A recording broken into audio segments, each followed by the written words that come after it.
कथा अनंता, कहीं सुनहि बहुविधि सब संता। या राम अनंत अनंत गुण, अमित कथा विस्तार। सुनि आचरज न मानिए ही, जिनके विमल विचार। श्री रामचरित मानस को प्रस्तुत करते हुए भूमिका में जो पंक्तियां गोस्वामी जी ने लिखी, वही नित्य आपके सामने दोहराई जाती हैं। उन पंक्तियों में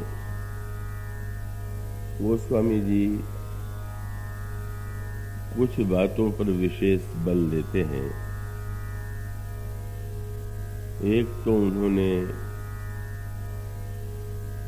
श्रोता, पाठक और जिज्ञासु को सावधान किया कि यदि श्री राम के संबंध में जो ग्रंथ लिखे गए हैं, उनकी कथाओं में भिन्नता दिखाई दे तो आश्चर्य नहीं करना चाहिए, क्योंकि भगवान श्री राम का अवतार अनगिनत बार हुआ है और होता रहेगा। प्रत्येक कल्प में, प्रत्येक ब्रह्मांड में भगवान अवतरित होते हैं और वे जो लीलाएं करते हैं, उन लीलाओं में कुछ भिन्नता होती है और कुछ समानता होती है। इसलिए स्वभावतः राम कथाओं में भिन्नता होना स्वाभाविक। इसके पश्चात उन्होंने एक महत्वपूर्ण सूत्र यह दिया कि मान लीजिए ग्रंथों की भिन्नता से भिन्नता की अनुभूति हो, तो इसे कल्प भेद से स्वीकार कर ले। पर एक ही ग्रंथ को माध्यम बना करके जब अलग अलग संतों, विद्वानों और वक्ताओं के मुख से कथा सुनते हैं, तो उनमें भी भिन्नता दिखाई देती है। इस भिन्नता के संदर्भ में भी गोस्वामी जी ने यही सूत्र दिया कि हरि अनंत, हरि कथा अनंता। भगवान तो अनंत हैं, उनके गुण भी अनंत हैं। और जब कोई वक्ता, संत अपनी वाणी के द्वारा उनके गुणों का वर्णन करने लगता है, तो स्वाभाविक रूप से व्यक्ति के दृष्टि की एक सीमा है और वह उन अनंत गुणों में से कुछ गुणों का ही वर्णन करने का प्रयास करता है। और यह तो स्वाभाविक ही है कि प्रत्येक व्यक्ति के अंतःकरण में समान गुणों के प्रति आकर्षण नहीं होता। किसी की दृष्टि भगवान के सौंदर्य पर जाती है, किसी की दृष्टि भगवान की वीरता पर जाती है, किसी की दृष्टि भगवान श्री राम के शील पर जाती है। और इस तरह से दृष्टि की भिन्नता स्वाभाविक है। और इसलिए एक सूत्र गोस्वामी जी यह दे देते हैं कि कहाँ ही सुनहि बहुविधि सब संता। एक ही चरित्र को भी जब संत सुनाते हैं तो उनकी व्याख्या में, उनके कथन में भिन्नता होती है। अब इस संदर्भ में इस विवाद में पड़ने की कोई आवश्यकता नहीं है कि किसकी व्याख्या उत्कृष्ट है या किसकी व्याख्या न्यून है। यह तो आपकी प्रियता पर और आपकी रुचि पर उसका रुचि से संबंध है। उसका एक सूत्र जो दिया और जिस संदर्भ में आज और कल आपके समक्ष कुछ बातें रखने की चेष्टा की जाएगी, आइए पूरे मनोयोग से उसे हृदयंगम करें। गोस्वामी जी ने इसके लिए एक सूत्र चुना, एक सूत्र दिया कि श्री रामचरितमानस यद्यपि एक ग्रंथ, पर इसमें वक्ता 4 हैं और 4 वक्ता ही नहीं है। इस रामचरितमानस में, रामायण में 4 कल्पों की कथा मिली जुली। यूं बड़ी विचित्र और अटपटी सी बात है। एक वक्ता और एक श्रोता के माध्यम से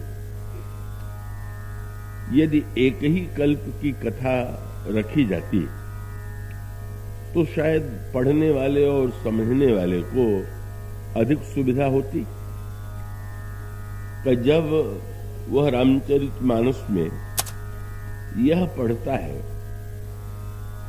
कि महाराज श्री मनु ने और शतरूपा जी ने साधना की और साधना के पश्चात भगवान श्री राम और जनक नंदिनी सीता उनके समक्ष प्रकट हुए और जब उन्होंने पुत्र के रूप में अवतरित होने के लिए प्रभु से अनुरोध किया तो प्रभु ने उसे स्वीकार कर लिया और मनु और शतरूपा दशरथ और कौशल्या के रूप में अवतरित हुए, उनका जन्म हुआ और भगवान श्री राम पुत्र के रूप में उनके यहां आए। किंतु साधारण व्यक्ति की बुद्धि उस समय भ्रमित हो जाती है जब देवता और ब्रह्मा मिलकर के भगवान की प्रार्थना करते हैं और भगवान देवताओं को आश्वस्त करते हुए कहते हैं कि जनि डरपहु मुनि सिद्ध सुरेशा, तुम ही लागी धरिहो नरवेश, अंसन सहित मनुज अवतारा, लेहो दिनकर वंश उदारा। देवताओं तुम मत डरो, अंशों के साथ सूर्य वंश में मैं जन्म लूंगा। यहां तक तो कोई विवाद नहीं, पर उसके साथ जब भगवान अगला वाक्य आकाशवाणी में देवताओं को सुनाई दी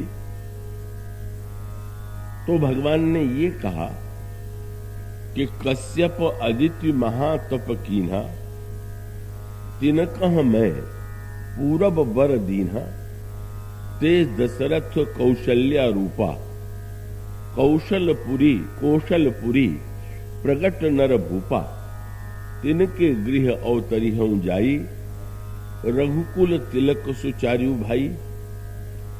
कश्यप और अदिति ने मुझे प्राप्त करने के लिए बड़ी तपस्या की और वे कश्यप दशरथ के रूप में जन्म लेंगे, अदिति कौशल्या के रूप में जन्म लेंगी और उनके यहाँ पर 4 भाइयों के रूप में मेरा अवतरण होगा।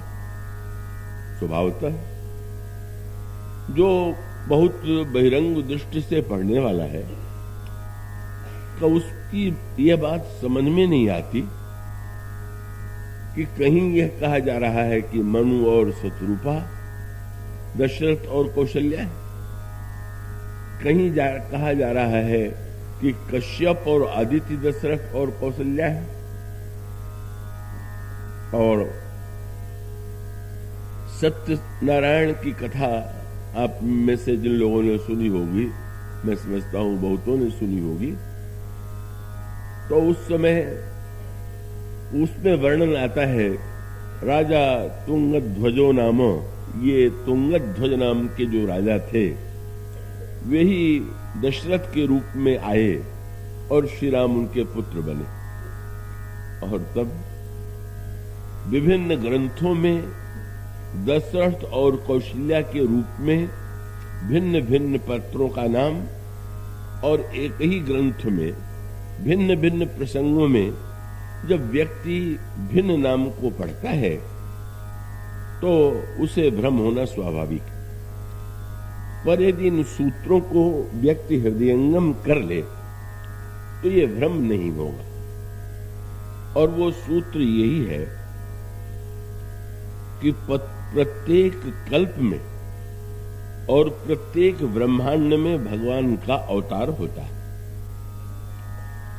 और किसी ब्रह्मांड में या किसी कल्प में मनु और शत्रुपा पिता माता के रूप में, कहीं कश्यप और अदिति पिता और माता के रूप में, कहीं तुंगध्वज राजा दशरथ के रूप में, और मानो इस सूत्र इन प्रसंगों को पढ़ करके भ्रमित होने के स्थान पर हमें प्रसन्न होना चाहिए। और प्रसन्न क्यों होना चाहिए कि जब ये लिख दिया जाता कि दशरथ और कौशल्या केवल यही बने, तो इसका अर्थ ये है कि हमारे लिए इतना ही इतिहास है कि त्रेता युग में इन व्यक्तियों ने दशरथ और कौशल्या के रूप में राम को पाया। पर जब पात्र बदलते गए, नाम बदलते गए, तो मानो आप में और हम में से प्रत्येक को ये आश्वासन है कि आप भी दशरथ बन सकते हैं और आपकी पत्नी भी कौशल्या बन सकती है। और सत्य तो यही है। और इसका अर्थ ये है कि जब तक स्वयं हम रामायण के एक पात्र नहीं बन जाते, तब तक रामायण हमारे लिए दूर इतिहास का सत्य है। और जब रामायण के उन पात्रों में हम स्वयं अपने आप को सम्मिलित कर लेते हैं, तब मानो कब वो राम कथा या भगवान श्री राम का जो चरित्र है वो काल और दूरियों को लांघ करके हमारे जीवन में वो भूत का सत्य न रह करके वर्तमान का सत्य बन जाता है। और वस्तुतः काल की दूरी को पार करने का दो ही उपाय है कि या तो आप भूतकाल में पहुंच जाए और या भूतकाल को आप वर्तमान में ले आवे। और इसको यूं कहें कि या तो आप जब रामचरितमानस को पढ़ें और इतने पात्रों का वर्णन पढ़ें, तो पढ़ते और सुनते समय आप अपने को खोजने की चेष्टा करें कि आप इनमें से कौन पात्र रहे होंगे। और घबराने की तो कोई आवश्यकता है ही नहीं। जब रामायण में ये लिखा गया कि पदुम 18 यूथुप बंदर, 18 पद्म सेनापति बंदर थे, तो इन बंदरों में से एक बंदर तो आप रहे ही होंगे। ऐसा ही आप अनुभव कर लें। वहां हरिद्वार में जब श्री राम कथा चल रही थी, वहां स्वामी चिदानंद जी महाराज ने एकांत में बैठे हुए थे, तो उन्होंने मेरी प्रशंसा में एक वाक्य कहा और वो थोड़ा लोगों से भिन्न था। उन्होंने कहा कि तुम्हारी कथा सुनकर के मुझे यही लगा कि शायद तुम उस लीला में स्वयं कोई पात्र थे और उस पात्र के रूप में तुमने रामायण की उन घटनाओं में भाग लिया।